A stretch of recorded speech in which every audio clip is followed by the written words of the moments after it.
Assalamualaikum warahmatullahi wabarakatuh.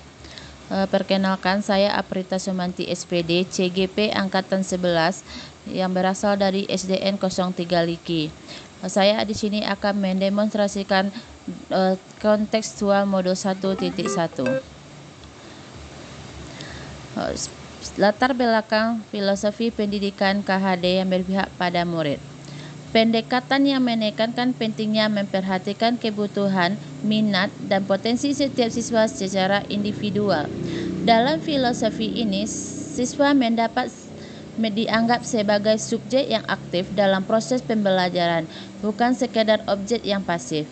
Pendidikan harus menciptakan lingkungan yang mendukung dan memotivasi siswa untuk berkembang sesuai dengan kemampuan dan bakat mereka masing-masing. Guru berperan sebagai fasilitator yang membantu siswa menentukan minat dan passion mereka serta memberikan bimbingan yang tepat untuk mencapai tujuan mereka. Selain itu, pendidikan harus mengendapkan nilai-nilai kemanusiaan seperti kejujuran, keadilan, dan tanggung jawab yang bertujuan membentuk karakter siswa agar menjadi pribadi yang baik dan berkontribusi positif dalam masyarakat. Dengan pendekatan ini, diharapkan setiap siswa dapat meraih kesuksesan sesuai dengan jalan hidupnya mereka masing-masing, merasa dihargai dan mendapat pengalaman belajar yang bermakna serta menyenangkan. Manfaat dan tujuan sangat penting dalam membentuk karakter dan kepribadian setiap individu. Ki Hajar Dewantara atau yang lebih dikenal sebagai KHD menekankan bahwa pendidikan tidak hanya sekedar transfer ilmu pengetahuan, tetapi juga menentukan moral dan etika pembelajaran. Menurut KHD, bertujuan untuk menciptakan manusia yang merdeka, baik dalam berpikir maupun bertindak, serta memiliki tanggung jawab sosial yang tinggi. Peserta mendesain strategi dalam mewujudkan pemikiran KHD. Pendidikan berpihak pada murid sesuai dengan konteks diri murid dan budaya daerah asalnya. Ki Hajar Dewantara, beliau adalah Bapak KHD atau lebih dikenal sebagai Ki Hajar Dewantara, adalah tokoh pendidikan nasional Indonesia yang sangat dihormati. Nama aslinya adalah Raden Mas Sudwandi Sudirjaningrat.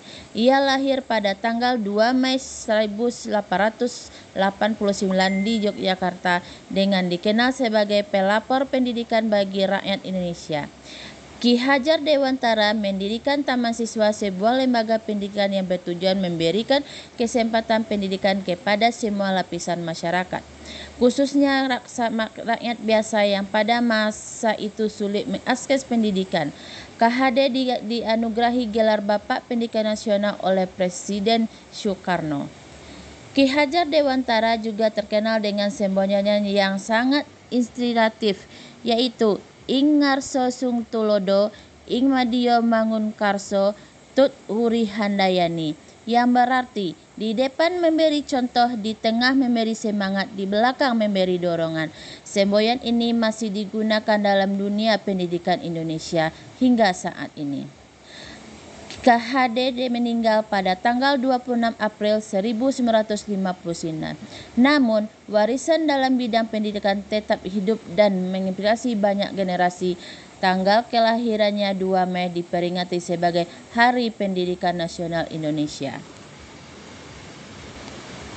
Strategi dalam mewujudkan pemikiran KHD. Menurut KHD, tujuan pendidikan adalah menuntun segala kodrat yang ada pada anak-anak agar mereka dapat mencapai keselamatan dan kebahagiaan yang setinggi-tingginya bagi sebagai peserta didik maupun sebagai anggota masyarakat. Dalam proses menuntun, peserta didik diberi kebebasan, namun pendidik sebagai pamong dalam memberikan tuntunan dan arahan agar peserta didik tidak kehilangan arah dan bayangan dirinya. Seorang pamong dapat memberi tuntunan agar peserta didik dapat menemukan kemerdekaan belajar. Kuadrat alam dan kuadrat zaman.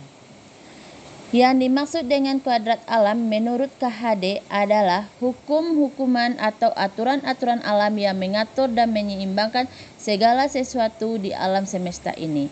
Kodrat alam mengacu pada keteraturan yang terdapat di alam yang mencakup segala aspek kehidupan dan fenomena alam seperti perubahan musim, siklus air, dan perilaku makhluk hidup. KHD menekankan pentingnya manusia hidup selaras dengan kodrat alam dengan memahami dan menghormati hukum-hukum alam tersebut. Kodrat zaman menurut KHD dalam pendidikan adalah agar pendidikan tidak hanya fokus pada aspek akademis saja, tetapi juga mengembangkan karakter yang keterampilan hidup serta peserta didik. KHD menekankan pentingnya pendidikan yang holistik, yaitu pendidikan yang memperhatikan seluruh aspek kehidupan manusia, termasuk moral, sosial, dan budaya. Menurut KHD, pendidikan harus mampu membentuk individu yang mendekat baik dalam berpikir maupun bertindak, menuntun watak dan berkepribadian. Oleh karena itu, metode pendidikan harus sesuai dengan kodrat alam atau bakat dan minat, dan kodrat zaman kondisi tentang zaman. Semboyan KHD 1. Ing Ngarso Sungtolodo.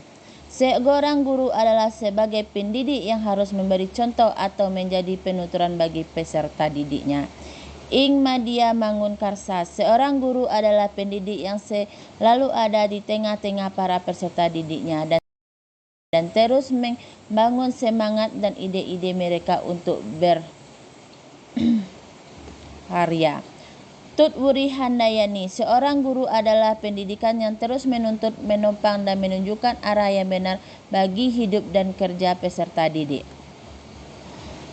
Sebagai guru kita harus 1. Harus berpihak kepada peserta didik. B. Harus bisa memahami karakter peserta didik. C. Menuntun peserta didik sesuai kodratnya. D. Memahami tujuan pembelajaran. Pendidikan yang berpihak pada murid. 1. Memberikan kemerdekaan dalam belajar. 2. Berakhlak dan beriman. 3. Berpikir kreatif dan inovatif. 4. Menyesuaikan pembelajaran dengan perkembangan zaman dan kodratnya. Dokumen kegiatan sekolah yang sesuai dengan pemikiran KHD. Demikianlah hasil demonstrasi saya. Saya ucapkan terima kasih. Assalamualaikum warahmatullahi wabarakatuh.